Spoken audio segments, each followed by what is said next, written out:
Hello students, we are studying the chapter Solid State.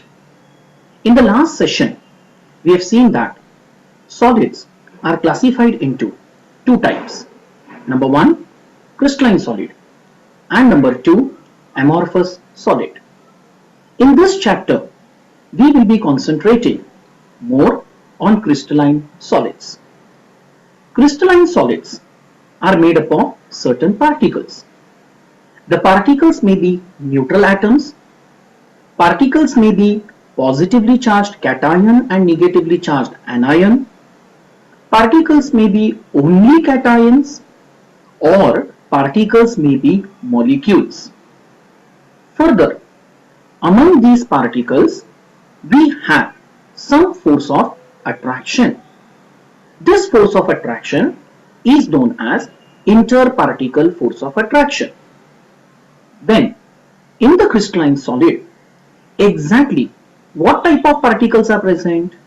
What kind of force of attraction is present between the particles? Depending upon this, crystalline solids are classified into different types. In today's session, we will be studying about classification of crystalline solids. So we are studying about classification of crystalline solids. Depending upon the nature of particles and nature of interparticle force of attraction, crystalline solids are classified into four types. So crystalline solids are classified into four categories. Number one, ionic solids or ionic crystals. Number two, covalent solids or covalent network crystals. Number three, molecular solids or molecular crystals. And number four, metallic solids and metallic crystals. So now we are going to study each category in detail. First, we will see what kind of particles are present. Then we will see what kind of force of attraction is present. Then its unique properties and examples. So let us begin with the first category, that is nothing but ionic solid or ionic crystal. In case of ionic solid, the constituent particles are charged ions. Means the constituent particles may be cations and anions. Remember, these cations and anions need not be of the same size. They may vary in size or they may differ in size. These cations and anions, that is the particles of ionic crystals, are held together by electrostatic force of attraction. We know that electrostatic force of attraction is also known as ionic bond. So the nature of the particles are cations and anions. The nature of interparticle force of attraction is electrostatic force of attraction or ionic bond, which is quite strong. Because of the strong force of attraction, ionic crystals or ionic solids are found to be hard and brittle. Due to strong electrostatic force of attraction, ionic solids or ionic crystals have high melting point. Ionic crystals. This is a typical property of an ionic crystal. They are non-conductors in the solid state because all the ions are tightly held by the electrostatic force of attraction. But when the same ionic solid is dissolved in water, means you prepare its aqueous solution, or melted by heating, the electrostatic force of attraction becomes weak. The ions get mobility, and because of this mobility, they become the good conductor. So this is a very important property of ionic crystal. Ionic crystals are non-conductors in solid state, but they are good conductors when melted or dissolved in water. Example, the best common example is NaCl. Then potassium sulfate, K2SO4, calcium fluoride, CaF2, potassium chloride, KCl, and so on. So this is the first type of ion or first type of crystalline solid, that is ionic solid. Now let us go to the second category, which is covalent solid or covalent network crystals. In this case, the constituent particles are neutral atoms. These neutral atoms are held together by covalent bonds. The number of covalent bonds are so large in number that as if there is a network of covalent bond, and hence these solids which contains covalent bonds network are called as covalent network crystals. Now, the atoms which are present in these crystals, they have a continuous system of covalent bond, not only in one dimension but in three dimension. As a result, you get a very rigid three-dimensional network of covalent bonds, which gives rise to a giant molecule which is a single molecule. So in a single molecule of covalent solid, you have two large number of atoms and covalent bonds. Covalent bonds are very strong. As a result, you get a rigid and strongly bonded structure, because of which these covalent network crystals are very hard and cannot be compressed practically. Due to strong covalent bonds, they have very high melting and boiling points. The electrons, they are involved in the formation of covalent bond. Means electrons are not free at all. Since they are not free, they cannot move.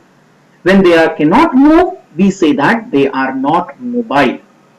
Electrons are responsible for conductivity. Here electrons cannot move, so we do not have conductivity in case of covalent solids.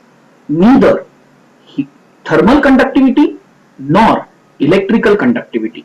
So we say that covalent network crystals are poor conductors of heat and electricity.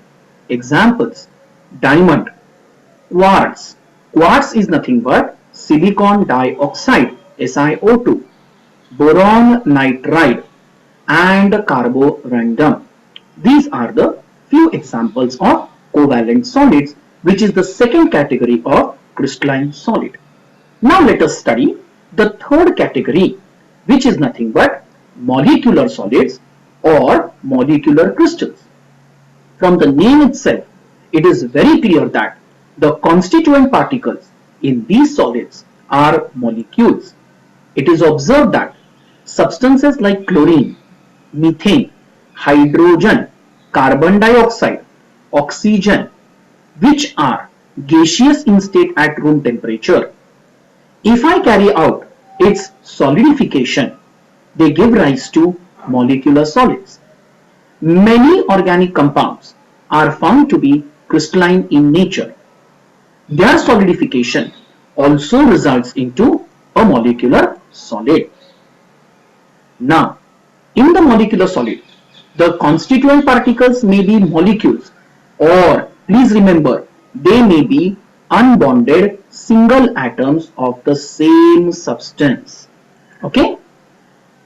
Now the bonds within the molecules are covalent, but the bonds among the molecules are various intermolecular force of attraction. So please pay attention to this point. If you take a single molecule, then in that molecule, within the molecule, which type of bonds are present? Covalent bonds. But when two molecules come together, then among the molecules, intermolecular force of attraction differ from molecule to molecule. What do I mean by this? For example, suppose I take a polar molecule like HCl, H2O, SO2. When I carry out its solidification, the bonds between these molecules are dipole-dipole interaction, which we have studied in our 11th standard. Suppose I take non-polar molecules like methane, hydrogen, etc. Or if I take atoms of inert gases, then the bonding between them is London force or dispersion force. If I take molecules like water, ammonia, HF, etc., then the bonds present between them is a special type of dipole-dipole interaction which is known as hydrogen bonding. Due to weak intermolecular attractive forces, molecular solids have low melting point and they are not at all hard. They are soft in nature. So this is the third category of crystalline solid, that is molecular solid or molecular crystals. Now the last category is, before I conclude this, here again no electrons are free. So these solids are poor electrical conductors, but they are very good insulators. Now the last category is metallic crystals or metallic solids. Here the constituent atoms are metal ions. We know that metal forms only positively charged ions. So in these solids, the constituent particles will be positively charged ions and there will be no negatively charged ions. Then how to account for the stability?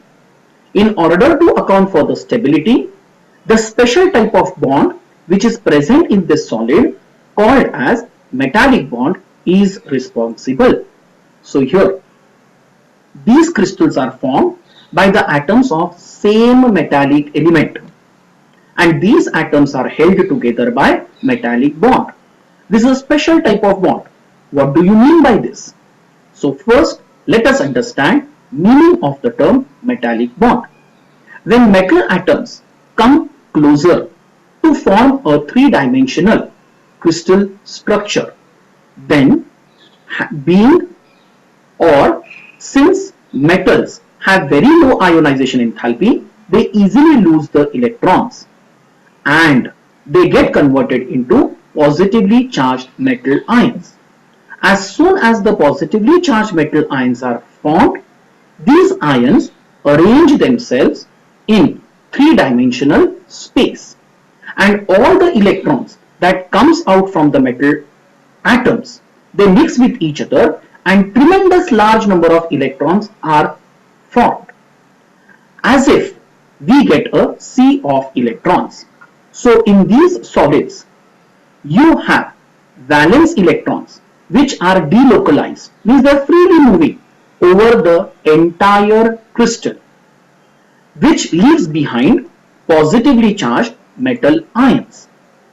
Thus, in metallic solid, we have arrangement or array of positive ions, and this arrangement as if it is immersed in sea of mobile electrons.